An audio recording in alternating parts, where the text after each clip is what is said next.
Il était une fois un petit garçon amoureux d'une jeune fille. Le petit garçon vivait dans un pays tropical en Amérique du Sud. La jeune fille vivait dans la plus belle ville au monde, Paris. Le petit garçon allait tout le temps au cinéma et parfois, il découvrait sur l'écran un nouveau film avec cette jeune fille qui incarnait pour lui la jeune fille française typique. À l'écran, elle s'appelait Lisa, Lily, Gigi. En vrai, elle s'appelait Leslie Caron. C'est ainsi que, plongé au milieu des délicieuses ténèbres de la salle de cinéma, je tombais amoureux de celle que je rêvais de rencontrer plus tard et d'épouser. Lorsque je la voyais danser avec Gene Kelly, j'étais jaloux car je voulais me trouver à sa place.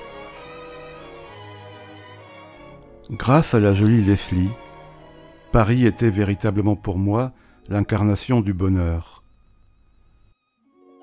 Après avoir vu un film avec elle, je dansais dans les rues de Guayaquil, là où je vivais, et avais envie de demander à toutes les petites filles que je croisais de devenir ma Leslie bien-aimée.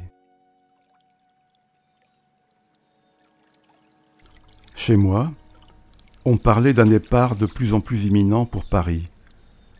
J'avais du mal à réaliser que j'allais découvrir pour de vrai la ville de mes rêves et y vivre pour l'éternité. Mes parents se disputaient. Ils allaient se séparer. Mon grand-père maternel vivait à Paris. Il n'avait pas vu ma mère depuis la guerre et l'a supplié de le rejoindre. Hey Marie, comment vas-tu aujourd'hui? J'allais donc vivre dans la rue où Gene Kelly avait dansé.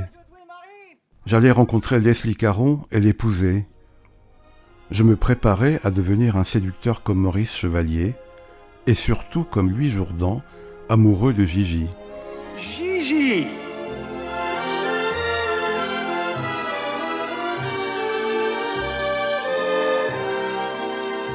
Oh no, I was mad not to have seen the change in you. Oh Gigi, while you were trembling on the brink, was I out yonder somewhere blinking at a star?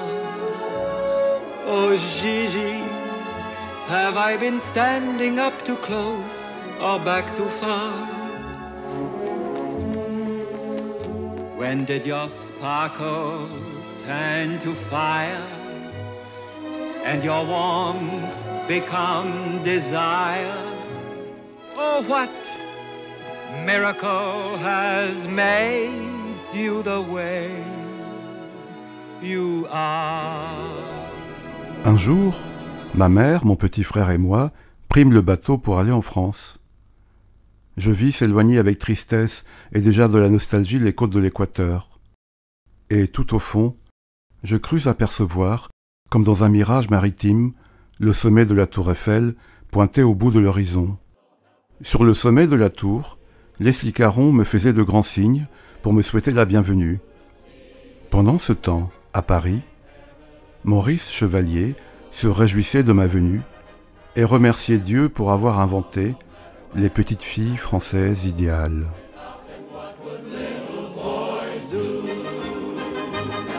Thank heaven. Thank heaven. Thank heaven. Thank heaven. Thank heaven for you.